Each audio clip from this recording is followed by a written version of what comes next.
Ito yung isa sa mga pinakamasakit na pakiramdam bilang isang OFW. Ang sarap bumalik sa bansa natin dahil makikita natin yung pamilya natin.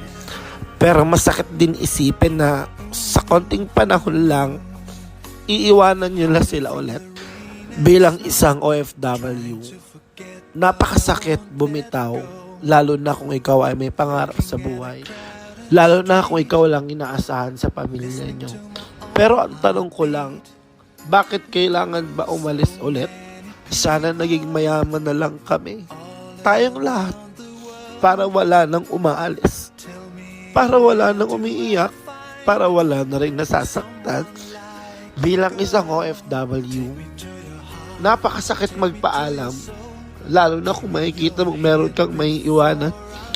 Sobrang sakit. Sobrang hirap magtago ng emosyon para hindi ka nila kaawaan. Pero sa loob nito, durug na durug ka dahil sa sobrang kalungkutan. Bilang isang OFW, gustong-gusto namin umiyak sa harapan niyo. Gustong-gusto namin kayong yakapin ng mahigpit. Pero nagpapakatatag kami. Ayaw namin ipakita sa inyo na nahihirapan din kami umalis ulit. Kasi gusto namin na happy lang. Gusto namin masaya lang.